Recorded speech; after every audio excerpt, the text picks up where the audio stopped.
Le reportage qui va suivre va nous amener à voyager entre La Réunion et Madagascar. Là-bas, on installe des ordinateurs qui ont été récupérés et reconditionnés ici, dans cet atelier de Saint-Denis. Un joli projet qui mêle coopération, développement durable et insertion. Regardez.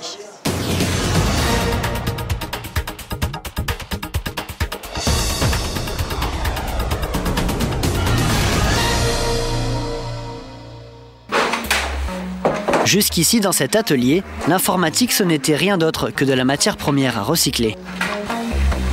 Nous sommes chez les Tidalons, un établissement d'aide par le travail.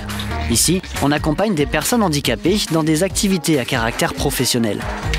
Je fais le démontage des pièces et ça va bien quand même parce que il suffit de bien tous les démonter comme il faut et ensuite replacer toutes les pièces séparément, pièce par pièce, comme il faut, tranquillement, c'est tout. Mais depuis peu, certains ordinateurs échappent au démontage systématique. Au milieu du matériel inutilisable, le directeur de l'établissement a appris à dénicher une nouvelle source d'activité. Le matériel a l'air en bon état. Apparemment, l'informaticien de l'entreprise d'où provient le matériel, il avait un doute, soit la carte mère, soit l'alimentation qui est défectueuse. Donc ça ne va pas être démonté. On va l'emmener dans l'atelier de reconditionnement et là, on va tester les alimentations, la carte mère. Et si c'est nécessaire, on changera la carte mère ou l'alimentation, ou les deux, de façon à ce qu'on puisse réutiliser ce matériel. Donc on va aller à l'atelier. Dis-moi, je te ramène une bécane, l'Impatium P4. Oui. Apparemment, il y a soit la carte mère, soit la lime. Jean Lucet fait partie de ce nouvel atelier de reconditionnement. Avec ses collègues et l'accompagnement d'un responsable informatique, il teste tous les éléments récupérés. Déjà, je prends le cordon. Ici, je branche ici. Je regarde tout, si ça rentre, c'est bon. Quand ça sonne, ça nous indique que c'est pas bon. Il faut mettre de côté. Et l'établissement est bien équipé. Un logiciel permet de garantir la suppression définitive des anciennes données et même les écrans subissent une vérification méticuleuse. Ce logiciel-là va aller tester les écrans, il va leur injecter des éléments perturbateurs de façon à tester si l'écran va résister dans le temps ou pas. Donc on va aller tester la couleur, on va aller tester plein de choses et notamment on va les faire vibrer de façon à ce qu'on voit vraiment que la résistance elle est très bonne, qu'on envoie le matériel en toute sécurité. Parce que ces ordinateurs vont faire un peu de chemin. Ils vont équiper des établissements scolaires à Madagascar dans le cadre d'un vaste projet éducatif. Le plan Éducation pour tous que l'établissement vient juste de rejoindre. C'est plus valorisant et très valorisant pour nos travailleurs handicapés, c'est de savoir qu'ils travaillent pour le développement durable. De savoir que, en plus, leur travail va servir à d'autres personnes, va permettre de lutter contre la fracture numérique. Et ça, c'est très important pour eux, parce qu'ils savent très bien, c'est des gens qui n'ont pas des gros salaires, ils savent très bien qu'il y a des gens qui n'ont pas de moyens. Donc on va pouvoir envoyer à Madagascar pour EducMad. Et ça les valorise vraiment, c'est quelque chose de très important pour eux. Le projet est porté depuis l'an dernier par l'association EducMad, basée à Madagascar. Et s'il passe dorénavant par La Réunion, c'est à l'initiative de la responsable de cette nouvelle plateforme de collecte, Interval.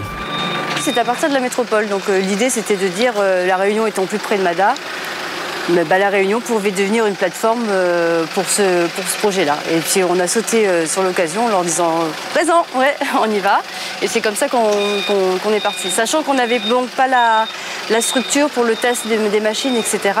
Et à la même période, on a croisé donc, les Tidalons qui étaient exactement dans la même, un peu dans la même démarche que nous et qui cherchaient donc une activité supplémentaire pour ces travailleurs handicapés. Et ça tombait très bien, donc ça a fait du coup une belle association parce qu'ils vont pouvoir aussi participer à ce projet-là. Et il n'y a rien qui est rentré, qui est arrivé pour moi? Là j'ai un lot de. J'ai un lot d'écran. Allons voir. Ouais. Allons voir. Les Tidalons viennent donc régulièrement récupérer du matériel trié sur la plateforme. Là j'ai un lot d'écrans à faire vérifier. Et tout ça, à peu près. C'est l'écran plat, c'est justement ce qu'il nous faut pour EducMad. Ouais, Apparemment, c'est comme assez bon état. Mais plus généralement, l'établissement cherche à se fournir auprès d'entreprises qui renouvellent leur parc informatique. Notre rôle, nous, c'est la coordination entre toutes ces parties. Et comme notre métier de base, c'est quand même l'export, voilà, on s'occupe de la partie export et la partie commerciale aussi. Donc on coordonne la collecte, on coordonne le passage chez les petits dallons. Et puis ensuite, le flux qui sort des petits dallons, où ça va donc à Emada par Educmal, où ça va dans les centres de recyclage. À Madagascar, l'association chargée de réceptionner ces ordinateurs est basée à Tananarive, la capitale. Mais Educmad intervient dans les collèges et lycées des 5 provinces de la Grande Île. Educmad est un collectif d'associations françaises et malgaches et d'entreprises qui travaillent sur l'éducation à Madagascar. Donc, nous avons comme objectif d'améliorer l'éducation scientifique à Madagascar. Et ces associations-là, on met en évidence et en commun leurs compétences, leurs moyens et leur réseau pour atteindre l'objectif. Les salles de classe s'équipent donc progressivement en ordinateurs. Une petite révolution pour les élèves. Et le pari de la modernité semble déjà porter ses fruits. Il y a vraiment des impacts comme l'augmentation de la réussite au baccalauréat et aussi l'orientation des élèves à la sortie de la classe de seconde en choisissant les séries scientifiques. Le collectif ne se contente pas d'installer des ordinateurs. Les membres créent du contenu, une médiathèque électronique qui accompagne les cours. Ils assurent aussi les formations régulières des enseignants et responsables informatiques.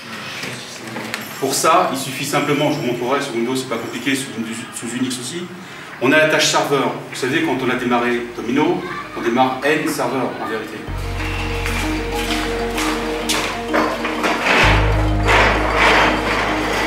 Pour moi, la médiathèque m'aide beaucoup à l'enseignement parce que ici au collège, nous n'avons pas assez de matériel pour l'expérience. Et dans la médiathèque, il y a des animations, des documents qui m'aident beaucoup à présenter aux élèves. En physique, c'est la réalité. Ils peuvent bien voir ce qui existe vraiment et ce qui se passe lors des expériences que je veux les représenter. Ça attire beaucoup aussi les élèves parce que c'est une nouvelle méthode, c'est une méthode moderne et on veut toujours s'améliorer dans la vie. Ce programme entre dans le cadre du plan Éducation pour tous de l'UNESCO. À plus long terme, l'idée c'est que ces futurs scientifiques contribuent au développement durable du pays. Un domaine dans lequel Madagascar manque encore beaucoup de compétences. Les ordinateurs, une fois en fin de vie, devraient d'ailleurs être recyclés en partie dans une usine locale, avec l'aide de l'entreprise réunionnaise Interval.